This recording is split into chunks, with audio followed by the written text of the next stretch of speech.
Okay, class, today we're going to talk about how to describe entropy and how it is related to the randomness or disorder of a system. We're going to define the second law of thermodynamics, and we'll be able to predict entropy change in a given process with 80% accuracy. One of the things we did not get to do at the end of the last lesson was summarize the different types of delta H, so we're going to run through that really quick, and we'll go into some second law of thermodynamics. The homework associated with this is 19D, which blends first law and second law, and then Quest 20, which is on second law. Okay, so I just wanted to summarize and clear up what all these different things are, just because there's a lot of different symbols going around, so I want to keep them straight. So we've got enthalpy of formation is delta HF. We've got enthalpy of vaporization.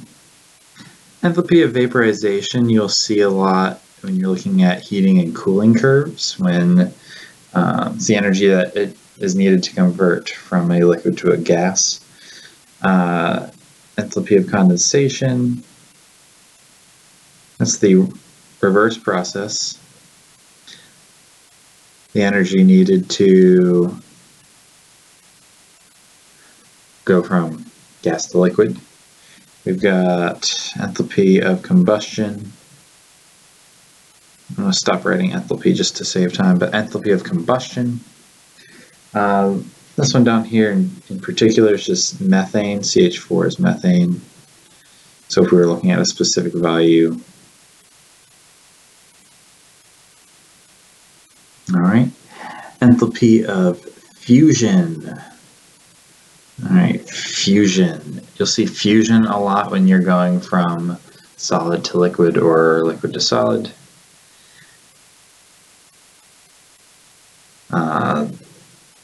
Delta H sub, this is for sublimation.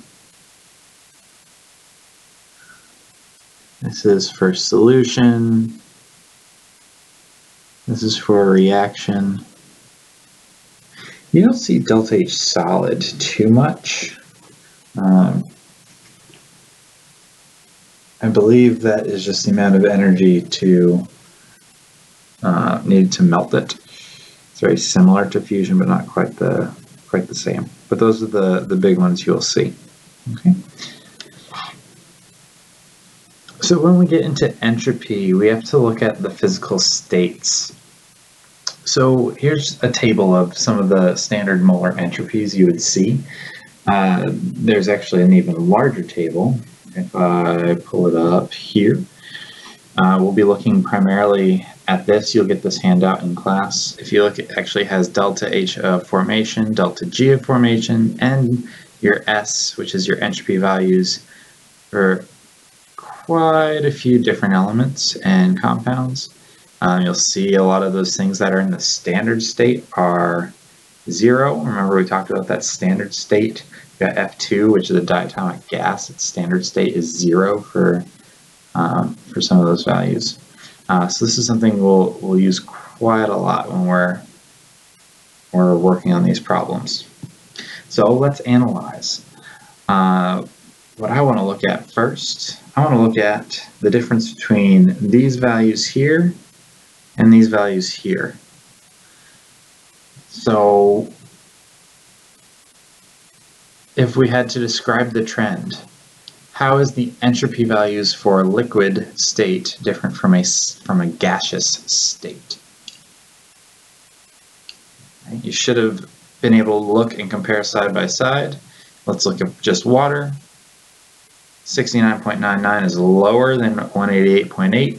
The entropy of a substance always increases as it changes from solid to liquid to gas. So the liquid state of entropy for water, we know it's flowing, so there's a decent amount of disorder, but the gaseous state is way more disorder, and that holds true for the rest of them as well. So we can look at it in terms of states. We can also look at it in terms of complexity. If you had to look at these substances here, how could you best describe their entropies based off of their structure? Well, if we look at the components, you can talk about a couple of things. You could talk about atomic size. You could also talk about just how they bond. So entropy increases with molecular complexity.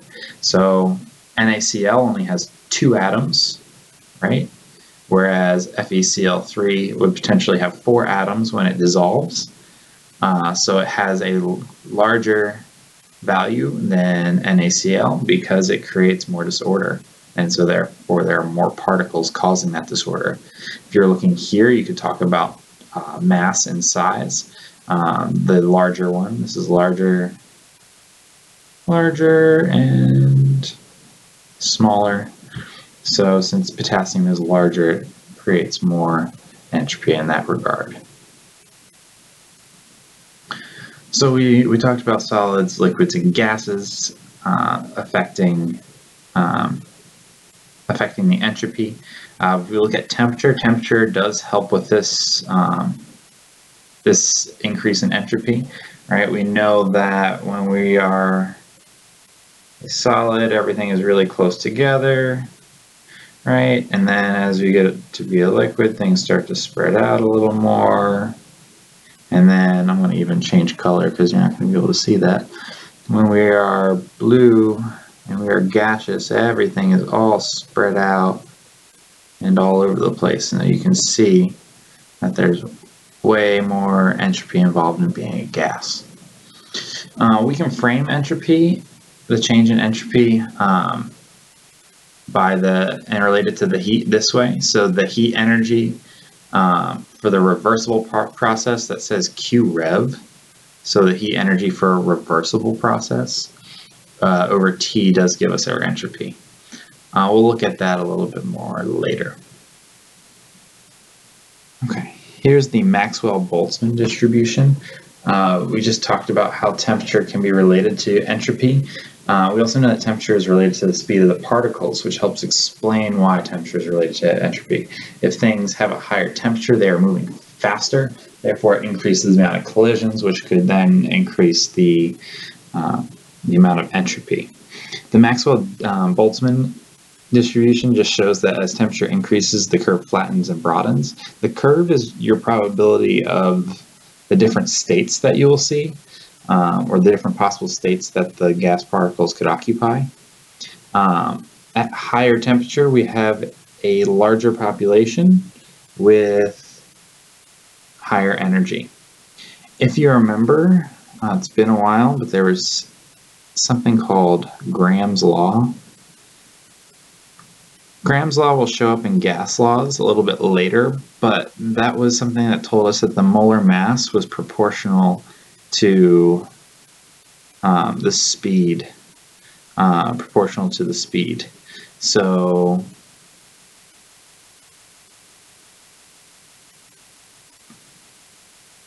molar mass and speed are related. So if we thought about it, think about it not even in terms of molecules, but in terms of just large objects versus small objects. Is it easier to move a large object or a small object? Clearly it's easier to move a small object, right? You don't need quite as much energy to do that. So things that have a larger molar mass can't go quite as fast, right? So you could probably predict that at this point, that's the majority of where the particles are at this point. You could probably say that this is the largest molar mass. Largest molar mass. And this is the smallest. So you actually will probably have a question very similar to this on an AP exam where it gives you a graph like this and asks you which one is the fastest moving, or to compare the speed of one to another. That was a question on the exam last year. So be prepared for explaining something like this. You don't have to explain what a Maxwell-Boltzmann distribution is per se, but you do need to know that the molar mass and the speed are related. And so if you have a larger molar mass, it's not going to be able to move as fast, and therefore it's going to have a lower velocity. Okay. So this whole idea is based around something called a microstate. So a microstate is a single possible arrangement of the positions and kinetic energies of gas molecules in a specific thermodynamic state, otherwise known as just a snapshot. If we have a sample of gases and they're all moving around crazy and we stopped time and just took a look at those gases, a microstate is just one possible arrangement. Entropy is all framed around this idea that we have different arrangements of things. So entropy is just a measure of how many microstates are in a system.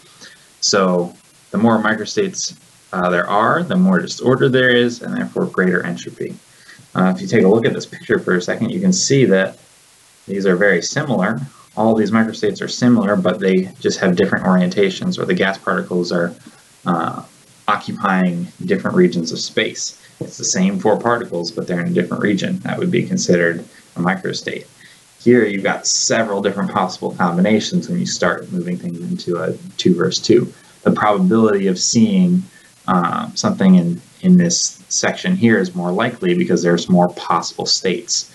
This is less likely because there's only one possible state here. And in fact, this almost makes our bell curve in a sense, kind of like we did on that last graph. Okay. It's all about probability. So entropy, we've been talking about entropy for a good bit now. If we look at our official definition, it is just the disorder of a system. It's important to know that more disorder is favored. Spontaneous reactions tend to occur without outside intervention.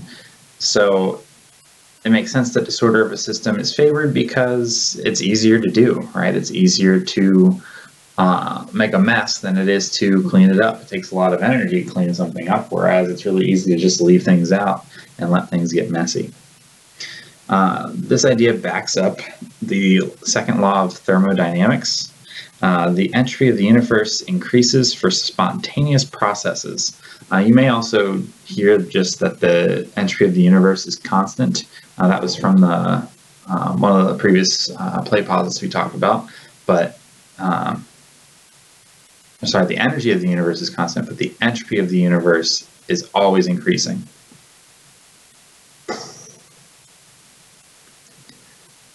When we look at the second law of thermodynamics, this idea of disorder helps back this up. The entropy of the universe increases for spontaneous processes. Essentially what this means is that the disorder of the universe is always increasing. Things are always tending to a state of more disorder. The third law of thermodynamics, this one you won't have a need for as much. It says the entropy of a pure crystalline substance at absolute zero temperature is 0. Meaning there's no disorder at absolute 0. All this really does is stand as a reference point for us. It allows us to say that the entropy of the universe increases because 0 is at absolute 0. Therefore, everything else greater than that is going to be positive. All right, so for standard entropies, let's recap some of the things that we said when we were looking at those numbers. It tends to increase with molar mass. This we didn't talk about as much, but a lot of people are asking about vapor pressure. If you think about a gas molecule escaping the surface of that solvent, that is related to vapor pressure. The entropy increases in that regard. And when a pure solid or liquid dissolves in a solvent, entropy also increases. Just in general, there are a couple of cases where that's not true, but you'll typically see that when you're dissolving. So when we look at our hand warmer lab, we actually will be in the process of dissolving pure solids and into a solvent. And when those things dissolve, they split apart in their ions, we have more particles, and therefore entropy increases. This bottom half here, this should be old information. Most of you got this in honors. But to solve for a delta S, your change in entropy, it's pretty much the same setup as delta H. You have the sum of your products minus the sum of your reactants. The trick here, and this is where it's going to get annoying, delta S is in joules per mole Kelvin, whereas delta H and delta G are in kilojoules per mole. So be careful of that, because those, when we start plugging those into our equations later on in the next play posit, that's going to throw us off a bit, and it will even throw you off in the quest. If we have a positive delta S, that means we're creating disorder. A negative delta S means we are creating order. So let's do an example. This one's nice, they actually gave us the values already. But if we go ahead and plug in, you have to be aware that this is proportional to moles given all the units, so we have to account for that. So let's do our products. We've got 2 times SO3, and it's the only product, minus my reactants, 2 times SO2, plus 1 times my O2. Now this is different from enthalpy. Enthalpy, you had standard states where delta H is equal to 0. With entropy, there's usually some sort of entropy value. It's rare that the entropy is 0 unless you said it's a pure crystalline substance at absolute 0, which is not, a common condition. All right, so let's label this again. This is just our products, our reactants. Let's plug in our numbers. All right, so we've got 2 times 256.6 joules per Kelvin mole. All right, minus 2 times 248.1 joules per Kelvin mole. Oop.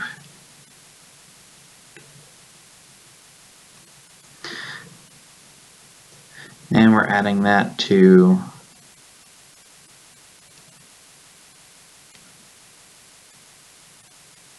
all right. Cool. Okay. So if we go and plug that into our calculator,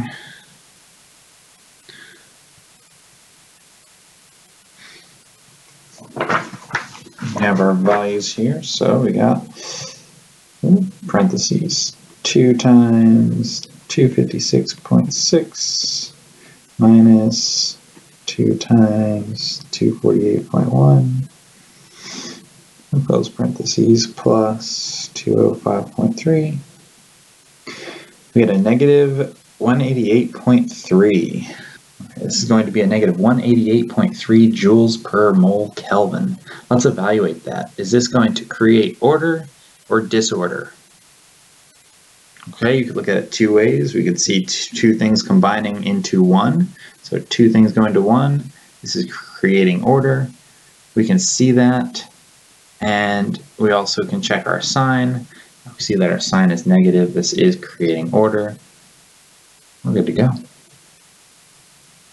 All right, something we'll also see when looking at spontaneous processes, we often compare our system to our surroundings. The entropy of our system plus the entropy of our surroundings gives us the entropy of the universe. We talked earlier about Q-rev, Q-reversible. So you have reversible processes and irreversible processes. The system and the surroundings add up to equal delta S of the universe in a reversible process, and that is equal to 0. So they're usually opposite in signs. For an irreversible process, the system and the surroundings add up still to give you your delta S universe, but this is greater than 0. This helps just frame and back up our idea that the entropy of the universe is increasing. There's no real time where the entropy of the universe will be negative. Stability is related to the amount of free energy a substance contains. So if it's stable, it contains a smaller amount of free energy than a less stable but more energetic substance.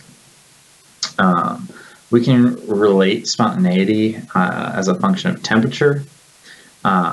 When temperature is less than 0, you can have spontaneous reactions happen, but it's dependent on how much entropy it's creating. If you have spontaneous temperatures greater than 0, you can still have a spontaneous reaction, but it's also, again, related on how much disorder we have. So one of the examples I wanted to look at is here we've got, it's actually the combustion of H2 and O2. So hydrogen gas and oxygen gas to make water. This is very exothermic. So this is actually the delta H of our system is negative 483.6, right? Because it's a product, it is giving off energy.